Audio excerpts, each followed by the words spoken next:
Welcome to Discussions of Music, Healing, and Consciousness with your hosts Chris Noble and Bill Paratzman. Chris is about to embark on an epic journey. He has plans to visit the ancient musical spaces in Central and possibly South America. So in this episode, we take a look at some of the ways music has informed civilization for many thousands of years. We get curious about how our ancient ways of using music might be re-employed today, and offer you some ideas about how to investigate this potential for yourself. We'll be talking about all that and much, much more, as always in these open conversations, here on Discussions of Music, Healing, and Consciousness. I'm watching this amazing show on Netflix called Ancient Apocalypse hosted by Graham Hancock. And anyone who's into alternative history or has watched his episode on the Joe Rogan show will be familiar with Graham Hancock's basically his way of looking at the past was that 12,000 years ago was the end of the last ice age, and what happened was it may have completely all the cataclysms that hit this planet could have absolutely destroyed a very advanced civilization from deep antiquity, tens of thousands of years ago, and we're just boom, picking gone, up the right? pieces. Yeah, and he always says we're a species with amnesia, and we forget that where we think civilization started in Mesopotamia was a restarting. It wasn't the start, it was a restart of civilization. And we've had many cycles of civilization throughout who knows how long. And it's so cool to see this finally on Netflix in like a mainstream format. It's really well done. It's a great documentary. And I'm just so giddy watching it because I've been following his stuff and other people's research like this for years, just waiting for the mainstream to kind of get into it. And now it's finally starting to happen, seeing it on Netflix. And one of the episodes takes place in Mexico. And I will be down there in December throughout this winter, probably maybe down to South America. And I'm so excited to go explore some of these ancient sites. And as I look at some of these sites, all the thing that keeps coming back to me is a lot of these buildings from the ancient world are these amazing acoustic chambers, and they were on a level of knowledge with sound, and perhaps of course music and acoustics and how they all work together. And I want to go down when I go down there. One of the many things I want to do is experiment with playing music, playing different instruments, chanting using my voice in these different ancient chambers, temples, etc., and just see what effects happen, see what happens to myself and others, and what it sounds like in these spaces. And that leads me and as I've researched this a lot already in my life, it always leads me to ask the question, how did the ancients use sound and music in their culture? And I feel like we're only scratching the surface, because I would say mostly when we look back through history, we think of it as a very ceremonial thing. And of course it is, right? It definitely is that. But is it more than that? Because we always think, oh, it's just for, a ritual and a ceremony. It's always just, that's it. I'm like, or could it have been used for other things like, oh, I don't know, healing, using frequency to heal and cure people of various ailments? Or was it used to move things? Acoustic levitation, we know that exists now. Were they using it to move these megalithic blocks and bricks and stones that they somehow would form into these beautiful structures?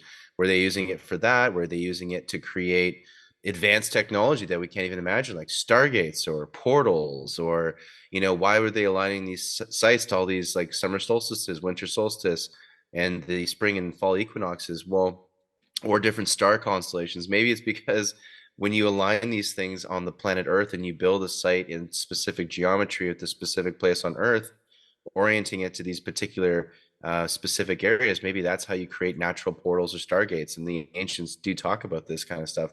So backtracking to our topic here, because I'm going a little off here. No.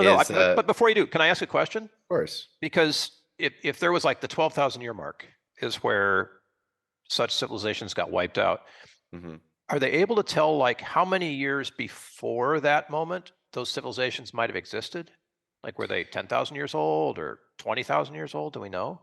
Yeah, there's some really interesting dating techniques that are not the traditional ones. There's a branch of astronomy and archaeology called archaeoastronomy, And what they do is they recognize, and this is going on an assumption, so maybe it's not right, but they have found really interesting things. They go on the assumption that the ancients were obsessed and very meticulous about alignments to the stars. Yeah, And they definitely, and the most conservative academics all agree, they absolutely align these sites to the stars, and they align them perfectly, FYI, yeah, to these constellations. Usually Sirius, which is the brightest star in the sky, or again, spring, fall equinoxes, whatever.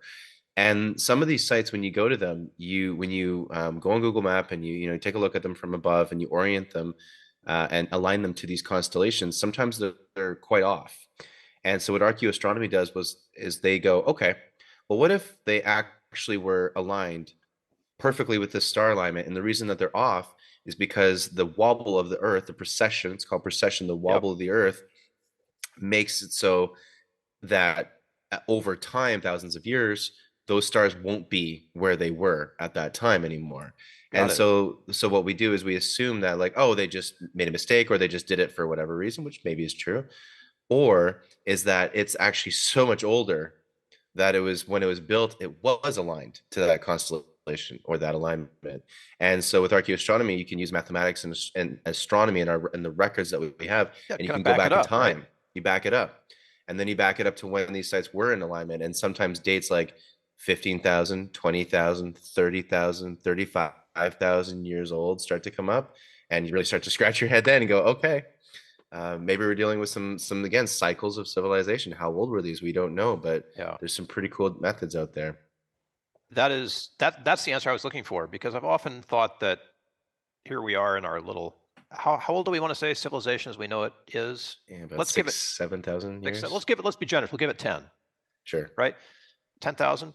But even that is like a drop in the bucket. So if this is as far as we've come in 10,000 years, and there are other potential places where they date back to, I don't know, 20, 30,000 years. So there's at least a 10,000 year chunk of change where these ancient civilizations were able to go from zero to wherever they got to, right? Yep. Before, Definitely. some cataclysmic event wiped everything out. So, okay, if we're in our 6,000th year of a 10,000 year cycle of, learning stuff and getting better, I don't feel so bad. No, you know, we're doing all right. we're doing okay. I mean, we've come a long way theoretically. In many ways, we've come further than some of the ancients did, but we also don't know how to like move giant precision cut, multiple ton blocks to build stuff with, you know, the way that the Yeah. ancients had to. Or we don't understand our planet because they worked with the planet. They used the energy of the planet. They found what Nikola Tesla found, which was free energy that you can get from the Earth itself and the cosmos, and work with them and the ionosphere of the planet and everything like that. And so they also knew how to work with the. Now they weren't perfect people. It seems like you look into myths like Atlantis, and one of the potential reasons why Atlantis didn't, went to smithereens was because of hubris and ego, and kind of like us today. And Global it's a warming really good kept reminder. drowned it. Yeah, our nuclear war. I mean, the Bhagavad Yeah. Gita and the ancient Veda texts of ancient India talk about a nuclear war, and then Oppenheimer, who invented the nuke, literally quotes the Bhagavad Gita, and he says, "I'm the second, but then I am the creator of the atomic bomb in the modern world." And he recognized, and a lot of these the military, and they seem to be very interested in ancient history in a way that I feel like almost historians aren't, because they're looking at it a bit more than myth. They're like, well, Yes. what if we had some ancient tech that we could capitalize on, and unbeknownst to anyone else, that gives them an advantage. So, and then bringing it back to music and sound for a bit, it's like, you look at all these tribes and these cultures around the world, and one of the main stories that they all have in common is an ancient flood. There's always this ancient flood myth. And one of the ways in which this myth is preserved is through song, right? Think about all these tribes, and how do oh, they're doing all these rituals and all these things. And I think a lot of Westerners, and I say this because I used to think this when I was younger, and I'm like, this is just kind of like, looks like silly superstition, to be honest. That was my ignorant perspective back in the day. And now I realize a lot of the stuff, far beyond just the spiritual aspects, which are all, there's a lot of reasons for why they use song. And I'd say one of them is to preserve story. And what more important story would there be than the literal like apocalypse to the human race, Yeah. essentially? And Yeah. did we all die? No, we're here today. So obviously some of us survived, but it must have decimated 80 to 90% of our population. That's a huge, huge trauma. And we carry that trauma in our epigenetic memories, in our DNA. Don't forget, like we have many, many, many, many generations, 45 to 50 generations of memory in our epigenetic DNA that we know of. Maybe it even goes back further. So there's a trauma throughout all of us from some sort of ancient, cataclysm, right? So they're preserved through song. Song's a great way to keep story alive, right? Absolutely, sure, because it embeds it in memory. Like when you sing it, it's there. It's just in you. Well, and think about with Alzheimer's or dementia, when you Mhm. play music from their childhood, they can't remember what they had for breakfast, but all of a sudden they can recite every word of the song. Like, what a great way to keep that in your memory. Yeah. I mean, we're scratching the surface on this music thing. As advanced as we Right. already are, right? We're scratching the surface. And for my money, it goes way beyond science. I mean, science is going to be able to explain this stuff. But when you get down to it, what's the scientific explanation for why we have all these flood myths that aren't actually myths, maybe?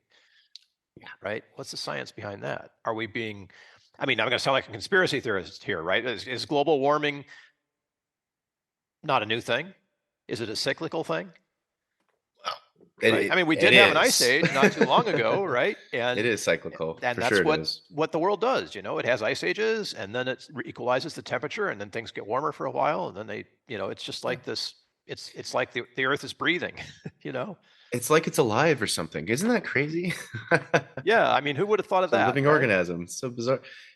Living organism, and it has, like it is constantly changing. I think that's the thing that we do. Like, I'm not to say global warming is not happening and climate change isn't happening. It definitely is.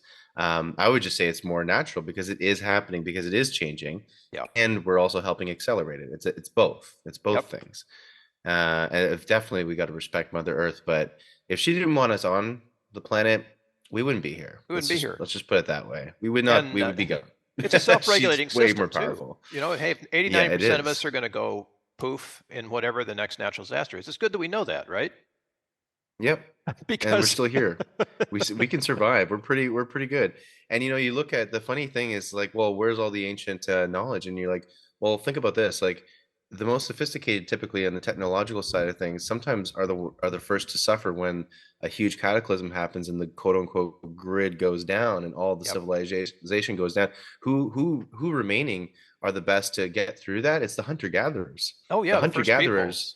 Yep. the first peoples, all of a sudden they become the ones that survive. And that's what happened. That's what Graham Hancock and a lot of other people think, is that there's a huge civilization, let's call it Atlantis, maybe Lemuria, whatever, and then this great cataclysm happened, decimated it. It also rose sea levels by 400 feet. So it put most places just completely underwater. That's why a lot of the really hot architecture or hot archaeology, like places to look that are awesome, are all underwater, because those are all coastal cities. But Hmm. yeah, it puts them all underwater. And then, who's left over to survive? Well, the people that are civilized don't, like you and me, most of us out there, the grid goes down. I mean, we're pretty screwed. Not to be all doom and Yeah. gloom, it's just more fact of the matter. Yeah. We don't really know how to survive. But the hunter gatherers in the Amazon or parts of Africa, in Australia, those people, would they even know? They Right. might not even know Exactly. something's changed. Their life doesn't change at all. They're good. They're fine. And so So what would great. happen is there's go No, go ahead. ahead. I was You just going to first. say there would just be a bunch of hunter gatherers, and then a couple of fragments of our civilization people would be left over, and maybe they would go to these hunter gatherer places and teach them different things like agriculture, architecture, mathematics, astronomy. And oh wait, you look at all these myths, the myth of Osiris or the myth of Quetzalcoatl down in Mexico, the myth of all these other cultures. They always talk about someone coming by boat, coming to the land, and then teaching them civilization. And it's, again, all the same. Different Yeah. names, different details. Story is always the same. So maybe that is what happened. And it's weird because you look at Mesopotamia and all of a sudden it's like hunter gatherer, boom, agriculture, mathematics, geometry, Yeah. everything, astronomy, all of this stuff, all overnight happened. So you got to wonder, was it taught by the survivors? Probably, The wisdom probably keepers. the wisdom keepers, right? And again, taught in what ways? Well, probably one of them would be through song. That's a great way to preserve that information, especially for hunter-gatherer tribes and whatnot that would be using song and music already, And of course, we like to say that music is the universal language, but there might be a time where it's like the only way to communicate. right? I've Perhaps that and telepathy. I don't know. well, so we started out how to talk about like the cultural significance of First Peoples in Canada and how that's working. And look at where the conversation has gone. We didn't even get to that place. But Sorry, Bill. no, no, no. It's totally cool because here's the thing. We're in Africa right now. I think I've told this story before, but I have a preacher friend who wanted me to be part of his praise band, play keyboard. And so what kind of music do you want to do? He said, West Indian music. So that's, for people who don't know, it's like the music of the Caribbean, basically. And if you look up West Indian music on Wikipedia, you're going to get like, I don't know, hundreds of genres of music within that giant blanket, right? So does that mean pick one, right? What does it mean? Right. Well, um, so I started to make some suggestions. He said, no, we can't do that. We can't do that. We can't do that. I'm like, well, wait a minute. The origin of all this music is in where? West Africa, with like all of the beats in modern music come from West Africa. They come from the voodoo tradition. I'll call it a tradition to be kind. Like rock and roll beats, jazz, the whole thing. I mean, the migration of that musical tradition to North America through the Caribbean it's kind of obvious. It's like that's what exists. So I mentioned this to my pastor friend. He's like, "Oh my gosh, we can't do that. That's voodoo music." And I'm like, "Well, what music isn't?" Right. I mean, how insulated were the dead white guys up in Western Europe, starting pre-Bach? And clearly we've got incredible appearances of that in the modern world with all the various subgenres of metal, rap, you name it. I mean, it's incredible. But this all connects to the First Peoples conversation, because I suspect that if we were able to do a better job of singing each other's songs, there we go, I'll say it, we wouldn't have the cultural angst that we do these days that appears in crazy, just non-self-sustaining appearances of like anti-Semitism and racism and all these other isms. It's like, come on. Has anybody here ever learned and played or maybe heard or danced to some klezmer music? That'll change your whole idea about what it means to be Jewish. Klezmer is some of the most joyous, incredible, complicated stuff I've ever heard in my life, And what about the West African? Every town has a storyteller whose job it is to remember the stories of all the people in the village. They have to be able to sing them on demand, right? Sing them. The stories of everyone in the village are sung by this one individual whose responsibility it is to keep those stories alive. I mean, how different would it be if we learned to sing each other's music? And in the very long way of arriving at this simple question, and to bring it back to First Peoples, it's like I'm wondering in Canada, which has done such a great job with reconnecting with First Peoples, like unlike America, has there been any effort to sort of learn the songs of their primary cultures? Yeah, like Canada, we look good on paper for this kind of stuff. Well, that's where it counts, right? It's a political correctness thing, but I'm going beyond that. Sure, 100%. And yeah, we're doing great there. But when it comes to the actual rollout, I'm not certainly like qualified necessarily to really get into the detail of all of this, but I would say, like we do some of the surface layer things, but there's nothing that gets to the core of the First People's culture and actually learning about the essence of it, the spirit of it, the real true meaning of these cultures. We never get into any of that, and we certainly don't learn any songs. We give a lot of good grants and stuff to Indigenous artists. Certainly, a lot of good funding actually for that. There's a whole Sirius XM radio station specifically for Indigenous music in Canada.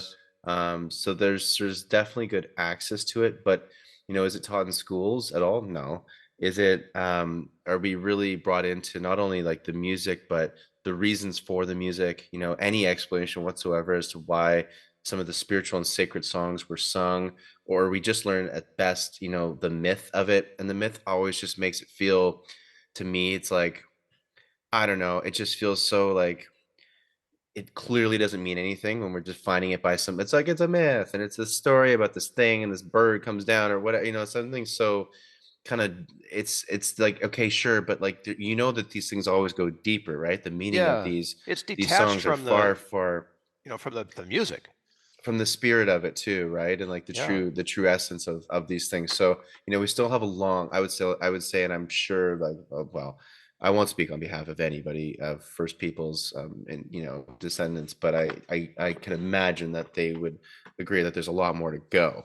And I think the big part is like you said, Bill, like, why I wish in school, like, I wanted to learn these songs and like these rhythms too, a lot of the fantastic drumming that Oh my comes, gosh, it's incredible, such isn't it? good drumming. Oh my God, drum circles. I mean, just, oh my God, what a Over the transcendent top.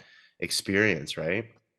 And to really get into like, why is that so incredible, right? And the way they make the drums is a whole sacred, process as well. And why is that so sacred? Like, why? Like, why can't we get into Yeah. those nitty gritty details? Because I think that's where we would get a lot better. We would get a much better understanding for these people, for one, and that would allow such a better bridge of connection because I think they have a solid understanding of us. They do. I mean, we've forced our culture on them, and Yeah. they have a very good idea of who we are. We have a very limited idea of who they are and where they come from. And I think if we can, through music, I think that's a great suggestion. Like, why not learn these songs? And then the best part about all that is when you can morph them together and have a hybrid. Where you take their culture and then you merge your culture, and then you get to create some new music basically through that, which is my favorite part Oh of all yeah. that. Is like, I love playing with my friends who are playing, um, like some Tamil or Sanskrit, ancient, Indian music, for example, and I'll play some modern synth, something else over top of it. It sounds awesome. It's like, Yeah. that's so much fun, That's like we're you doing know? like with Ananda Mayo, it's Tibetan bowls and keyboard and like being able to blend that ancient and I don't want to call it modern, but yeah, the Oh, I sensibilities. mean, it's just you playing your style of piano over top of that is just it's absolutely It's mind bending. I could yeah, sit like and listen heart to bending. that It for gets hours. in your soul in a way that, Yeah. and that's why I'm so excited about that doing the West Indian Praise Band, because it was an opportunity to bring a genre like praise music into connection with a new kind of inflection, a new musical inflection that's actually really old and really ancient. Being able to transform that somehow. So yeah, let's do this. I I don't know that there's anybody in government who's going to listen to any of these kinds of ideas, but here we are being advocates for something that hasn't been tried yet, as far as we know. Why not take the initiative? And here in San Diego, we have lots of Native American tribes that surround us in Southern California. And on top of that layer, then there's also the ancient Mexican layer, which isn't quite so ancient, but it's there. So there's that culture and cultural influence. And as a white guy, I feel like very much like a colonizer here. Although in California, anyway, at least our part of it, it's switching the other way around. It's like the Mexican, Central America, South America is starting to colonize Southern California, which is changing the culture, right? And part of that, of Yeah. course, is why Disney came out with that incredible movie, the Day of the Dead movie. What was it called? Oh, I didn't see that. It's a wonderful musically, it's wonderful, and it's about the actual Mexican celebration of the Day of the Dead, the way it ought to be done, right, and the memory of the ancestors and all of that. And the music is Mm. incredible, and it's very intentional in terms of like crossing the cultures and blending them together, seen through the eyes of a child, who's learning about his heritage for the first time. Mm. And that kind of thing is remarkable to me because it's done through music so well. And we're not Disney, but we can advocate for this. I mean, I have in my family, my grandson is a quarter native, Okay. and so this is close in, and not being able to help care for the culture that is part of my grandson is important to me. I feel like I'm missing something, like where are the pieces?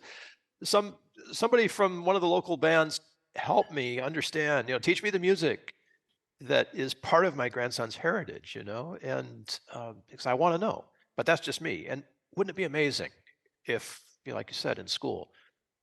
So I don't know where we're going with this. It's obviously it's a different kind of consciousness than we often hear in the world of politics when it comes to the government's care for well, the sad truth of the reservations that were made in the United States uh, for what we called Indians at the time Hmm. just wasn't a skillful solution. And hey, go native tribes, because who owns the gambling business in the United States right now? Right? So if Right. we can do any, it's getting there, but this is a different level of consciousness. You and I are bringing to this already, and man, if there's a way to do this musically, to be able to create the bridges where there's currently a disconnect, how would that change? How could that change things? Yeah, I think really just merging all of them together and creating music together with like just someone from each culture and just having a beautiful mergence of all of them and learning about each of them and Yeah. then seeing how they can all coalesce together and work together to create something even more beautiful, because that's the coolest thing is that music can also teach you, it teaches you that diversity is a asset. It's always a good thing. Yeah. You need to change things up creatively, add in some diversity. And I mean diversity in any, like, weird instruments you've never played from other cultures, weird scales or chord progressions you've never played from other cultures. Yep. Of course, any other musician from any other culture would add in a flavor you would never expect and never be able to write on your own. It's an absolute bulletproof solution for creative blocks, I'll tell you that. you Definitely, know especially for musicians, Absolutely. you know, because we don't have to talk about it or write it down, like in language. We can all read the same sort of chord charts or rhythm charts or whatever the basic thing is, or even just sit down and somebody starts a beat and everybody else just picks up and jams with it. And Oh, that's my favorite. yeah, and that's so completely organic. And I'm hoping that we're going to get at least audio, maybe video of your trip to Mexico, where you get to do music inside of these ancient structures with modern people and see how see the response, right? Because Oh even yeah. though like the ancient people aren't there, their edifice, their container is there for us to go and play around in, and hopefully to pick up on their energy, that's still left in that space and their intention of creating that space. I'm just fascinated by this stuff. I mean, as you can probably, Oh, me too. I'll shut up for Me. about. I mean, we could talk about it for a long time, but I mean, I think one last thought for me is, and this is just a really fun way that I love to explore new places is through music, right? And we can do this through food, of course. Great way to experience cultures through food as well. Food and music, I'd say maybe my top two. There we go. And one of the best is like you go to a new place and just I look up and I want to find like local musicians and try to find like the ones. I honestly, any good music's good music, but try to find the local traditional types of music and try to see that. So when I remember being in Portugal, I'd look at fado guitar, which is an old, Portuguese folk guitar type of music, and quite different than the flamenco guitar of Spain, which I would go see as well, and just fell in love with that Which genre. is what, a couple And hundred miles away, and there's these two not even distinct. that, and they're so different. Yeah. And then I could hear in the music of certain flamenco guitar this Middle Eastern influence on some of the scales and some of the notes. I was like, oh my God. And then of course you hear through their history, of course there's all this migration and mix of cultures too there. So you can get a history lesson just through music. I mean, it's just music it's just an amazing way to experience culture, and I think that's a great way for us to be able to become more tolerant and respectful towards all and others, is just get into each other's music. Seriously. Although What I a have to fun way to draw the do line at some genres where I'm not quite there yet. Me personally, not it. everybody, but just me, right? There are some things, like it took me a while to get into hip hop and rap, and it took me a while to get into ska. Um, Oh, there are ska, yeah. aspects of Yeah. metal that I'm still like not completely down with, but in terms of complexity, metal really lights me up intellectually because of the polyrhythms and it's incredible. Yeah, I But think I half watch it for my brain or listen yeah, to it for my right. brain. But it's a acquired taste, and some of the especially when the culture's so different from yours, the taste of a culture that is brand new, that is completely unusual, that you've never heard before, they're really off-putting. I got to hear well, I'm going to call it Persian. So I got to hear some Persian music, authentic, the kind of music that would have been played for Sufi dancers thousands of years ago. And some of the instruments that are used are very difficult for a Western ear to hear.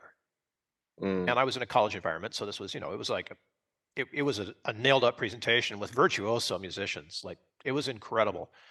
And there was a neuroscience part of it too. So this guy was explaining the Oh, neuroscience of the wow. instruments, and it was phenomenal, but hard to listen until you learn to, right? And it's easier, I think, for musicians like you and me. We would learn to listen quicker than someone who's just like listening to pop all the time or whatever. And that's not a judgment Yeah. call. It's just like, you train your brain, right?